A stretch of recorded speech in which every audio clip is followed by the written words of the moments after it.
আমরা এই যে আমাদের সন্তানদের জন্য দোয়া করি, কি দোয়া করি বলেন তো? বেশিরভাগ মানুষ কি দোয়া করে? আমাদের দোয়াগুলো যারা কোরআন হাদিসের বাতানো দোয়া পড়ি না, নিজে থেকে দোয়া করি, অনেক সময় ভুল দোয়া করি। সবাই না, অনেক সময় ভুল দোয়া করেন অনেকে। যেমন, আল্লাহ আমার ছেলে যেন জিপিএ 5 পায়, আল্লাহ আল্লাহ আমার ছেলে যেন সিরিয়ালে চলে আসে, আল্লাহ আল্লাহ আমার ছেলে যেন অমুক কলেজে চান্স পায়, আল্লাহ মেয়েটা যেন অমুক ইউনিভার্সিটিতে চান্স পায়, আল্লাহ অমুক। এই না আমাদের দোয়া। আচ্ছা, এটা সাময়িক একটা টার্গেট হতে পারে, দোয়া হতে পারে, এটাতে এটা করলে গুনাহ হয়ে যাবে, এ দোয়া করলে একেবারে ভুল হয়ে যাবে, আমি সেটা বলছি না।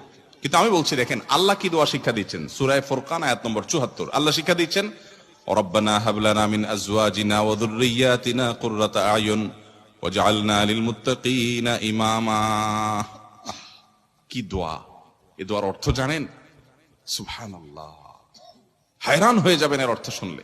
আল্লাহ সুবহানাহু ওয়া তাআলা বলছেন, তুমি দোয়া করো, ওয়াল্লাযীনা